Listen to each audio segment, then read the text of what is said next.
Well, my name is Maria Wetterstrand. I used to be a spokesperson for the Swedish Green Party for 9 years. I was also a member of the Swedish Parliament for 10 years, from 2001 until 2011. And I didn't quit because of a scandal or something. Because I quit because of my own free will, because I wanted to be more actively out in the country, talking to people, and actually mostly to companies, industries, and financial people about why they need to care for the environment. You know, when Douglas Adams wrote The Hitchhiker's Guide to the Galaxy, he made one of the main characters an alien from outer space. And that man, he looks like a human. He carries a kind of electronic book. It's big as, maybe a bit bigger than the palm of your hand. And in that book, he can actually find facts and about everything in the universe, like where to find the best gin and tonic bar in Alpha Centauri or something like that, which might be very useful. He can also write facts himself, and through this book, he can make it possible for everyone else who has the same kind of device to read the things that he has written. The Hitchhiker's Guide to the Galaxy was published in 1979. And Douglas Adams, while he was still alive, he claimed that he did not foresee the internet or the Wikipedia. And after he died, we also developed the smartphones and the iPad minis or whatever that is very much like this electronic book. Since 1979, lots of things have happened that very few then could imagine possible. Mostly in like telecommunications, computers, smartphones, how we listen to music and how we travel, and things in our lives has changed in ways that nobody thought was possible in the 70s. And that technical development has contributed to solve problems that were there, and also problems that we didn't even knew that we had. Changes can come much quicker than we think. And I'm certain that we have the same possibility to solve the environmental problems and create a sustainable society in the future, in the next decades. And I'm quite sure that there are actually a few people out there, people who we today think are a bit weird, who have some of those solutions that will be parts of our normal lives in the future, and that will help us to go in the right direction. I actually love crazy pioneers. I love those weird people, like the ones who started to build windmills or put up solar panels before anyone even knew how to do it. Or the people who decided to go live in the countryside and produce organic vegetables before anyone had ever heard of organic carrots or anything like that. Or the man I met who actually built his own electric car by putting together some batteries from electric wheelchairs. It could only go 70 kilometers per hour, but he was very happy with it. And it was like 100 times cheaper than the electric cars that you can buy on the market. Well, that one with the electric car might not be one of the solutions for the future. Maybe not a commercial success, but still, I like the attitude. Here's a challenge. I, myself, will be part of finding the solution for this. A few years ago, I met the sustainability manager of a big Swedish-Finnish telecom company. She had worked hard then for quite a long time in reducing the carbon footprint of the company and make it a bit more sustainable. They started in the end of the 90s to assess the carbon footprint, and they realized that, well, not very surprising, the telecom network did not cause much problems. The problems in their company was traveling, like it is for many companies. Good, now we know what we have to change, was her comment. While the rest of the management of the company said, we never travel unnecessarily. And to that followed a discussion where she finally got them to commit to the idea that they could try to use telecommunication and video conferences. And I can imagine this discussion that they had. They say, well, we actually are a telecommunications company. We could try to use telecommunication. And they say, oh, well, it might work. So they built rooms for video conferencing, these high-tech rooms where you go into the room, you sit by a round table, but on the other side of the table there are no chairs, there are TV screens. And the table is also in front of the TV screens, and inside the TV screens, the people who are sitting there are sitting at an exactly identical table. So it looks like the table goes in through the TV screens. And the walls in the room where those participants of the meeting are sitting are painted in the exact color as the walls in the room that we were in. So you will just get a bit confused by the illusion, because if you want to serve water to the one sitting on the other side of the table, it will not work. Well, the result of this, and some other solutions, like having good programs in their portable computers and such things, they went from this never traveling unnecessarily to traveling reduced by 60%. And 130 million kronor that were saved just by not buying the tickets for that traveling.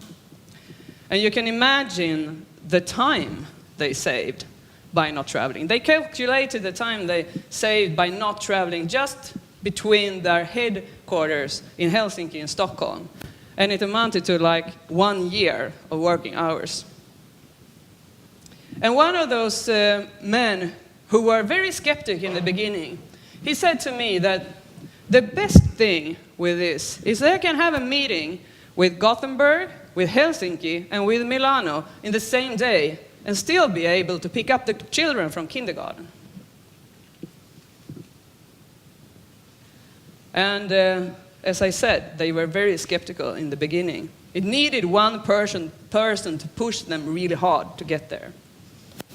Another fascinating development was when an individual inventor in the north of Sweden, in Piteå, he was one of those people that other people thought was a bit crazy, maybe. He invented a new biofuel for driving cars.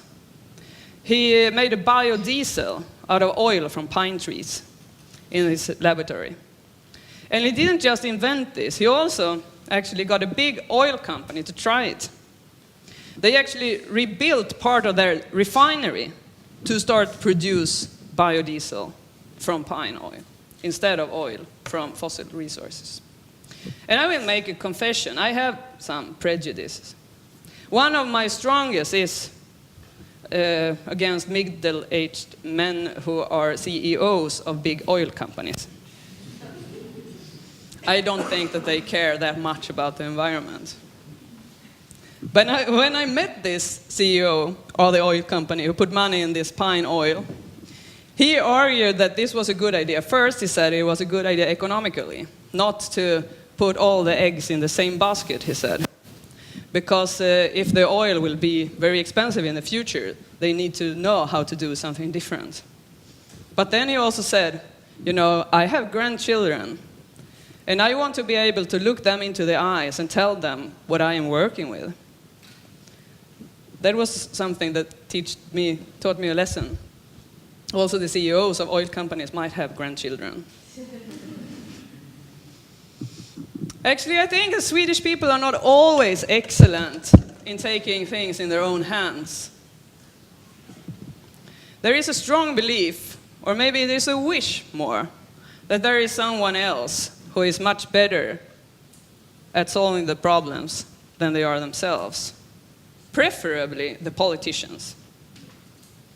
The fact is that politicians can do a lot, but they do not invent new solutions to problems. You cannot sit in parliament like a god and decide, let there be more efficient wind power. let there be better solutions for distance meetings, or let there be new biofuels. It would be great if it was possible. But the politicians can do a lot. They can build the basis, driving forces or taxes and regulations that could push the development forward. But they need the pioneers to show them the possibilities. And I know, as a former politician, how much easier it is to convince the others if you can show a good example that is actually working. And these pioneers, they can be big companies, they can be individuals. Today I met a few persons here in Skåne who are pioneers in producing biogas that they can drive, use for running cars and buses, and actually even trains. So what do we need to do? I think actually we need to change a bit of our attitude. We should stop ourselves when we realize that we are about to say things like, we tried something like that before and it didn't work. Or, we never tried anything like that before, so it will not work. So when people come up with creative ideas and you think they might be a little weird, then you should think of Douglas Adams and this Hitchhiker's Guide to the Galaxy. They thought that was quite weird in 1979. Actually, there were quite a lot of things in his book that are a bit weird. but they might not have been totally wrong. But the good example is very strong. There are possibilities already today to run cars on biofuels or electricity. It can produce renewable energy for a cost that is just a bit higher than the average cost for electricity in Europe today. You can build houses that use no net input of energy, also houses that actually produce energy. You can build high-speed trains that could actually compete with flying on many distances. You could have video conferencing in every main public library in every town if you would like. You could start carpools where you go to the internet and book your car, and then you just unlock the car with your cell phone and use it when you need it, instead of everyone owning their own car. So we must just stop blaming each other. And here I think also the politicians have a very, very important lesson to learn. You can hear people say something like, the politicians in the municipality must do something about this. And then the politicians in the municipality will say, we can't do anything if they don't do anything in the national parliament. And in the national parliament, they will say, we can't do anything if not the European Union is doing anything. And in the European Union, they say, we will not do our part if not the United Nations can agree. And in the United Nations, they seem to be waiting for the Master Yoda of some intergalactic congress to come and solve the problems for us. And even though I actually love science fiction, I would say, don't wait for Master Yoda. He won't come. And even if he did, or if the United Nations agreed on some kind of international treaty, it would still be us on the national level and the local level who would have to do the actual work. So we could just as well stop complaining and start working and believe in those possibilities that are already just at our feet.